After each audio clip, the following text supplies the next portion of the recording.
Raghu Srivatsa. Sir ಇಲ್ಲಿ manager ಯಾರು? Manager. Okay, ನಿಮ್ಮ ಹೆಸರು? ಏನಿಲ್ಲ, ಒಂದು ಸ್ವಲ್ಪ ಇಲ್ಲಿ ನಾನು ಹೆಲ್ತ್ ಕೇರಿಂದ ಬಂದಿದ್ದೀನಿ. ಸೊ ನೀವು ಇಲ್ಲಿ ಕುಡಿಯೋಕೆ ಬಂದಿದ್ದೀರಾ? ಹಾಂ, ತಪ್ಪಲ್ವಾ ಕುಡಿತಿರೋದು? ತಪ್ಪಲ್ವಾ ಕುಡಿಯೋದು? ನೋಡಿ ನಿಮ್ಗೆ ಇವಾಗ ಭಯ ಆಗ್ತಿದೆ ಒಂದು ಸ್ವಲ್ಪ. ಸರ್ ನೋಡಿ, ನೀವು ಮತ್ತೆ ಅಲ್ಲಿ ಬುದ್ಧಿ ಹೇಳ್ಬೇಕಾನೆ ಅವ್ರಿಗೆ. ನೀವು ಮತ್ತೆ ಎಣ್ಣೆ ಕೊಡಿಸ್ತೀವಿ, ಮಗುನ ಕರ್ಕೊಂಬಂದಿದ್ರೆ ನೀವು ಕುಡ್ಸಕ್ಕೆ ಬಿಡ್ತಾ ಇದ್ದೀರಾ. ಸರ್ ದುಡ್ಡು ತೊಗೊಳ್ಳಿ ಸರ್. ನೀವು ದಯವಿಟ್ಟು ಕುಡಿಬೇಡಿ, ಕುಡಿದ್ರೆ ಒಳ್ಳೇದಾಗಲ್ಲ. ಅದನ್ನೇ ಹೇಳ್ತಾ ಇದ್ದೀನಿ ನಾನು ಇವ್ರಿಗೆ.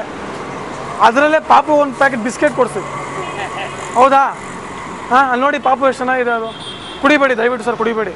ರಘು ಸರ್, ನಿಜವಾಗ್ಲೂ ನಿಮ್ಮಲ್ಲಿ ನಾಯಕತ್ವದ ಗುಣಗಳು ಎದ್ದು ಕಾಣಿಸ್ತಾ ಇದೆ. ಒಳ್ಳೆ ಕಾರ್ಯದಲ್ಲಿ ನಿಮ್ಮ ಧೈರ್ಯವನ್ನು ಪ್ರದರ್ಶನ ಮಾಡಿದ್ದೀರಾ, ನಿಮ್ಮ ಮಾತಿನ ಬಲವನ್ನು ತೋರಿಸಿದ್ದೀರಾ. ನನಗೆ ಎಲ್ಲಿ ಅವರೆಲ್ಲ ಅಷ್ಟು ಜನ ಸೇರಿ ನಿಮಗೆ ಹಿಂಸೆ ಮಾಡ್ತಾರೋ ಅನ್ನುವಂತಹ ಒಂದು ಆತಂಕ ಕೂಡ ಸೃಷ್ಟಿಯಾಗಿರುವಂತಹ ಒಂದು ಸನ್ನಿವೇಶ ಅಲ್ಲಿ ಸ್ಪಷ್ಟವಾಗಿತ್ತು. ಆದರೆ ಅವರು ಹೇಳ್ತಾರೆ, ನೀವು ಹೇಳಿದ ಒಂದು ಮಾತು ನಿಜ ಇದೆ. ಏನಂತಂದರೆ, ಸರ್ಕಾರ ಸಾರಾಯಿ ಮಾರಾಟದಿಂದ ಅಥವಾ ಮದ್ಯ ಮಾರಾಟದಿಂದ ಲಾಭ ಬರುತ್ತೆ ಅಂತ ಹೇಳ್ಕೊಂಡಿರೋದು ಇತ್ತೀಚಿನ ದಿನಗಳಲ್ಲಿ ಅದೊಂದು ಭ್ರಮೆ ಅಂತ ಹೇಳುತ್ತೆ. ಬಹುಶಃ ಇಲ್ಲಿರುವಂತಹ ವಿದ್ಯಾರ್ಥಿಗಳು ಅಥವಾ MBA ಮಾಡಿರೋರಿಗೆ ಗೊತ್ತಿರ್ಬೋದು. ಸರ್ಕಾರಕ್ಕೆ ಬರ್ತಾ ಇರೋ ಆದಾಯ ಅದನ್ನು ಮಾತ್ರ ನೋಡ್ತಾ ಇದ್ದಾರೆ. ಯಾಕಂದರೆ ಆದಾಯ ಒಂದು ಗಟ್ಟಿ ರೂಪದಲ್ಲಿ ಕಾಣಿಸ್ತಾ ಇದೆ, ಆದರೆ ವೆಚ್ಚ ಆಗ್ತಾ ಇದೆಯಲ್ಲ.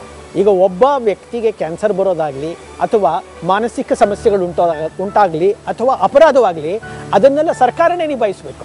ಒಂದೇ ಒಂದು ರೋಗ ಹೇಳ್ತೀನಿ, ಕುಡಿತದಿಂದ ಬರುವಂತಹ ಒಂದು ರೋಗ.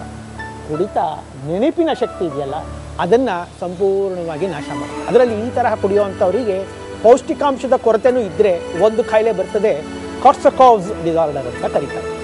ನೀವು ಹೇಳ್ತಿದ್ರಿ ಸರ್ಕಾರ ಇದರಿಂದ ಏನು ಆದಾಯ ಪಡಿತಾ ಇಲ್ಲ ಅಂತ. ಖಂಡಿತವಾಗ್ಲೂ ಸರ್ಕಾರ ಇದರಿಂದ ಏನು ಆದಾಯ ಪಡಿತಾ ಇಲ್ಲ. ಯಾಕೆಂದರೆ world's fastest growing state Gujarat ಇವತ್ತು ಸಾಲವೆಲ್ಲ ತೀರಿಸ್ಬಿಟ್ಟು ಅವರೇ ಎಷ್ಟೋ ಬಿಲಿಯನ್ಸ್ ಆಫ್ ಡಾಲರ್ಸ್ನ ಡೆಪಾಸಿಟ್ ಇಟ್ಟಾರೆ ವಾಪಸ್ ಯುನೈಟೆಡ್ ನೇಷನ್ಗೆ.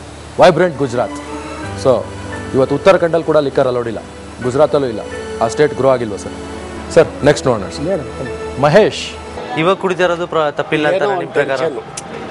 ಆದರೂ ಟೆನ್ಷನ್ಗೆ ಬರೀ ಕುಡಿಯೋದು, ಸಿಗರೇಟ್ಸ್, ಇದು ದೊಡ್ಡದು. ಇದು ಇನ್ನೂ ಕಷ್ಟ. ಸಿಗರೇಟ್ಸ್ ಇದೆಯಲ್ಲ, ಸುಟ್ಟಾಕ್ಬಿಡುತ್ತೆ. ಈಗ ಅಟ್ಲೀಸ್ಟ್ ಇದನ್ನಾದ್ರೂ ಆಫ್ ಮಾಡಿಬಿಡಿ. ಹೋದ್ರೆ ಹೋಗ್ಲಿ, 5 ರೂಪಾಯಿ ಲಾಸ್ ಆದ್ರೂ ಪರವಾಗಿಲ್ಲ, ನೀವು ಸಿಗರೇಟ್ ಆಫ್ ಮಾಡಿಬಿಡಿ. ಒಳ್ಳೇದಲ್ಲ ಅದು. ಸ್ವಾಮಿ ಅಣ್ಣ, ಕುಡಿಯೋಕೆ ಹೋಗ್ತಾ ಇದ್ದೀರಾ? ಅಲ್ಲ, ನನ್ನ ಕಡೆಯಿಂದ ಆಗೋ ಒಳ್ಳೆ ಕೆಲಸ ಮಾಡೋಣ ಅಂತ. ಯಾವ ರೀತಿಲಿ ಇದು ಒಳ್ಳೇದಲ್ಲ ಸರ್?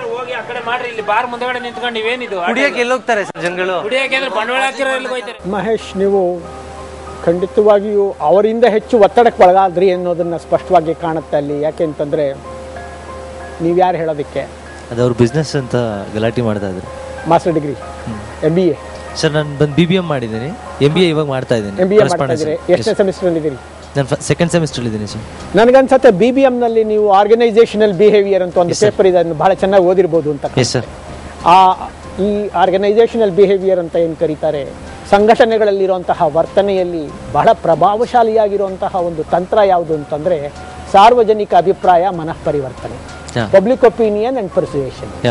ಇದನ್ನ ಸೋಷಿಯಲ್ ಸೈಕಾಲಜಿನಲ್ಲಿ ಅಂತಂದರೆ ಸಾಮಾಜಿಕ ಮನೋವಿಜ್ಞಾನದಲ್ಲಿ ವಿಶೇಷವಾಗಿ ಬರುತ್ತೆ. ಮತ್ತು ನಿಮ್ಗೆ ಇದು ಗೊತ್ತಿರಬಹುದು, ಹೈರಾರ್ಕಿ ಥಿಯರಿ ಅಂತ ನೀವು ಓದಿರ್ತೀರಾ. ಸೆಲ್ಫ್ ಆಕ್ಚುಲೈಸೇಷನ್ ಅಂತ ಕೂಡ ಕರೀತಾರೆ. ಏಬ್ರಹಾಂ ಮ್ಯಾಸ್ಲೋ ಏನು ಹೇಳ್ತಾನೆ, ನಮ್ಮ ತೃಪ್ತಿಯ ಹಂತಗಳಿರ್ತಾವಲ್ಲ, ಉನ್ನತ ತೃಪ್ತಿ ಅನ್ನೋದು ಯಾವಾಗಲೂ ಅಂತರಾಳದಿಂದ ಬಂದಂಥದ್ದು. ಅದು ತುಂಬಿಬಿಟ್ಟಾಗ ನಿಮಗೆ ಬೇರೆ ಎಲ್ಲವೂ ಸಣ್ಣದಾಗಿ ಕಾಣಿಸ್ತದೆ. ಈ ಕುಡಿತಕ್ಕೆ ಬಂದಾಗ ಅವನಿಗೆ ನಿಜವಾಗ್ಲೂ ಸಿಗುವಂತಹ ತೃಪ್ತಿಗಿಂತ ಹೆಚ್ಚಾಗಿ ಕಾಲ್ಪನಿಕ ತೃಪ್ತಿಯೇ ಜಾಸ್ತಿ. ಜಿಗುಪ್ಸೆ, ಬೇಸರ, ಸಾವು, ನೋವು, ಸಂತೋಷ, ದುಃಖ ಇವುಗೆಲ್ಲ ಎಲ್ಲರಿಗೂ ನಡೆಯುವಂಥದ್ದೇ. ಮನುಷ್ಯ ಹುಟ್ಟಿದಾಗಿನಿಂದ ಇದ್ದೇ ಇದೆ. ಅವೇನು ಅದರಲ್ಲಿ ಏನು ಬದಲಾವಣೆಯೂ ಆಗಿಲ್ಲ, ಆಗೋದೂ ಇಲ್ಲ. ಆದರೆ ಆ ಸನ್ನಿವೇಶದಲ್ಲಿ ನೀವು ಇಂತಹದ್ದು ಒಂದನ್ನು ತಗೊಂಡು ಮತ್ತಷ್ಟು ನೋವಿಗೆ ಒಳಗಾಗ್ತೀರಿ ಅನ್ನುವಂತಹ ಒಂದು ಪ್ರಕ್ರಿಯೆ ಇದೆಯಲ್ಲ, ಅಥವಾ ಒಂದು ಆಲೋಚನೆ ಇದೆಯಲ್ಲ, ಅದನ್ನು ನೀವು ನೇರವಾಗಿ ಎತ್ತು ತೋರಿಸಿದ್ದೀರ. ನಾನು ನಿಮಗೆ ಶುಭಾಶಯ ಹೇಳಬೇಕಾಗತ್ತೆ, ಅಭಿನಂದನೆ ಸಲ್ಲಿಸಬೇಕಾಗುತ್ತೆ. Thank you sir. It's a great achievement sir Mahesh ಆಗಿರೋಂಥದ್ದು. ಮಹೇಶ್ ಒಬ್ಬರನ್ನ ನಾನು ಸೇರ್ಕೊಳ್ತೀನಿ ಅಂತ ಹೇಳಿದ್ರಲ್ಲ, ನೀವು 12 ಜನ, ಇವತ್ತು ನಾವು ಒಂದು ಹಂತಕ್ಕೆ ತಲುಪ್ತಾ ಇದ್ದೀವಿ. ನೆಕ್ಸ್ಟ್ ಮೂರ್ತಿದ್ ನೋಡೋಣ ಸರ್.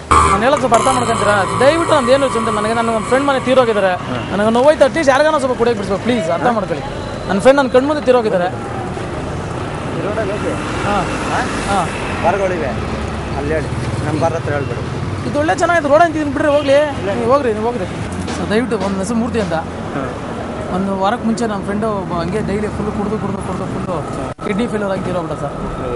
ನನಗೆ ಭಾಳ ಇತ್ತು ಪಾಪ, ಮದುವೆ ಆಗಿತ್ತು, ಮಕ್ಕಳಾಗಲಿಲ್ಲ ಅವ್ನಿಗೆ. ನರದೌರ್ಬಲ್ಯ ಅಂತ ಡಾಕ್ಟ್ರ್ ಹೇಳ್ಬಿಟ್ರು, ಮಕ್ಕಳಾಗಿಲ್ಲ ಪಾಪ. 8 ತಿಂಗಳು ಸೂಸೆ ಮಾಡ್ಕೊಂಡು ಗೊತ್ತಾಗ್ಬಿಟ್ಟು ಸಖತ್ತು ಬೇಜಾರಾಯ್ತು ಸರ್ ನನಗೆ. ನಾನು ಕುಡಿಯೋದ್ರಿಂದ ಯಾರಾದ್ರೂ ಏನೋ ಸ್ವಲ್ಪ ಸಾಧನೆ ಮಾಡಿದ್ರೆ ಯಾರನ್ನ ಉಂಟೆ ಸರ್? ಕುಡ್ದಿರೋರು ಯಾರನ್ನ ಸಾಧನೆ ಮಾಡಿದ್ರೆ ಯಾರನ್ನ ಒಬ್ಬರವ್ರ? ಮೂರ್ತಿಯವರು ನೋಡಿ ಹೇಗಿದೆ ಕುಡಿತದ ಪ್ರಭಾವ. ನಾವು ಮಾನವೀಯತೆಯ ಬಗ್ಗೆ ಮಾತಾಡ್ತೀವಿ, ಮನುಷ್ಯರನ್ನ ಗೌರವದಿಂದ ನೋಡಬೇಕು ಅಂತ ಹೇಳ್ತೀವಿ. ನಾವೆಲ್ಲ ಒಂದು ದೇಶದ, ಒಂದು ನಾಡಿನ, ಒಂದೇ ರಕ್ತ ಮಾಂಸಖಂಡಗಳನ್ನು ಹಂಚಿಕೊಂಡು ಇರೋವಂತಹ ವ್ಯಕ್ತಿಗಳು, ಮನುಷ್ಯರು, ನಾಗರಿಕತೆಯಲ್ಲಿ ಭಾಗಿಯಾಗಿರೋರು ಅಂತ ಮಾತಾಡ್ತೀವಿ. ಆದರೆ ಒಬ್ಬ ವ್ಯಕ್ತಿ ನನ್ನ ಹತ್ರ ಬಂದು ಬುದ್ಧಿವಾದ ಅಲ್ಲ, ನಿಜವಾಗಿರುವಂತಹ ಸಮಸ್ಯೆಯನ್ನು ಎತ್ತಿ ತೋರಿಸ್ತಾ ಇದ್ದಾಗ ಕೂಡ ನಾವು ನಮ್ಮನ್ನೇ ಆತ್ಮವಂಚನೆ ಮಾಡ್ತೀವಿ. ಈ ಆತ್ಮವಂಚನೆಯ ಒಂದು ಬಲ ಇದೆಯಲ್ಲ ಅವರಲ್ಲಿ, ನನ್ನನ್ನು ನಾನು ಮೋಸ ಮಾಡ್ಕೋಬಲ್ಲೆ, ನೀನ್ಯಾರು ಕೇಳಕ್ಕೆ ಅನ್ನೋದಿದೆಯಲ್ಲ, ಅದರ ವಿರುದ್ಧನೇ ಮೊದಲು ಹೋರಾಟ ಪ್ರಾರಂಭ ಆಗಬೇಕು. ಈ ಎಲ್ಲ ನೀವು ಇದುವರೆಗೂ ನಾವು ನೋಡಿದವರು ಎಲ್ಲರಲ್ಲೂ ಅವರು ಎಲ್ಲರೂ ಒಂದಲ್ಲ ಒಂದು ರೀತಿಯಲ್ಲಿ ವಂಚನೆ ಮಾಡ್ತಾ ಇದ್ದಾರೆ. ತಮಗೂ ವಂಚನೆ ಮಾಡ್ಕೊತಾ ಇದ್ದಾರೆ, ಕುಟುಂಬಕ್ಕೆ ವಂಚಕರಾಗಿದ್ದಾರೆ, ಮತ್ತು ತಮ್ಮ ಬಗ್ಗೆನೇ ಕೂಡ ಒಂದು ಸ್ವಾಭಿಮಾನ ಇಲ್ಲ ಅವರಲ್ಲಿ. ಕಾನೂನಿನ ದೃಷ್ಟಿಯಲ್ಲಿ ಅವನು ಯಾರು ಏನು ಬೇಕಾದರೂ ಮಾಡ್ಬೋದು. ಅದೇ ಕಾನೂನಿನ ದೃಷ್ಟಿಯಲ್ಲಿ ನೀವು ಇನ್ನೊಬ್ಬರಿಗೆ ತೊಂದರೆ ಕೊಡಬಾರ್ದು. ಎರಡೂ ಇದೆ ಇಲ್ಲಿ. ಆದ್ದರಿಂದ ನೀವು ಅವನಿಗೆ ಅನ್ಯಾಯ ಆಗ್ತಾ ಇದೆ, ಅವನ ಕುಟುಂಬಕ್ಕೆ ನೋವಾಗ್ತಾ ಇದೆ, ಅವನು ತೊಂದರೆ ಪಡ್ತಾ ಇದ್ದಾನೆ, ಇದರಿಂದ ಇಡೀ ಸಮಾಜಕ್ಕೆ ಹಾನಿಯಾಗುತ್ತೆ ಅನ್ನೋ ಒಂದು ಸ್ಪಷ್ಟ ಸಂದೇಶವನ್ನು ಜನದ ಜೊತೆ ಸೇರಿ ಮಾಡಬೇಕು. ನೀವು 12 ಜನ ಇನ್ನೊಮ್ಮೆ ಅದೇ ಎಲ್ಲ ಜಾಗಗಳಿಗೂ ಹೋಗಿ ನಿಮ್ಮ ಭಾವನೆಗಳನ್ನು ವ್ಯಕ್ತಪಡಿಸಬೇಕು ಅಂತ ನನ್ನ ಅನಿಸಿಕೆ. ಖಂಡಿತ ಸರ್, ಥ್ಯಾಂಕ್ ಯು ಸರ್. ಸ್ಪಷ್ಟವಾಗಿ ಹೇಳಬೇಕು ಅಂದರೆ ಕಾರ್ಡ್ ಗಿಚ್ಚುಗಳಾಗಬೇಕು. ನೀವು ಬೆಂಕಿಯ ಚೆಂಡು. ಬಟ್ ಅವ್ರಿಗಾಗಿರೋ ಶೇಮ್ ಇದೆಯಲ್ಲ ನೀವು ಮಾಡಿರೋದು 4-5 ಜನದ ಮುಂದೆ, ಇನ್ನೊಂದು 10 ಸತಿ ಮಾಡಿಬಿಟ್ರೆ ಅವ್ರು ಸಿಗರೇಟ್ ಸೇದೋದೇ ಬಿಟ್ಬಿಡ್ತಾರೆ. ಇವಾಗ ನೀವು ಕುಡಿದ್ರೆ ನಿಮ್ಮ ದುಡ್ಡು ನೀವು ಕುಡಿತೀರಾ, ಕರೆಕ್ಟಾ? ನಾಳೆ ನಾನು ನಿಮ್ಮ ಮನೆಗೆ ಒಂದು ಕೂತ್ಕೊಳ್ಳಲ್ಲ, ಏನೂ ಇಲ್ಲ.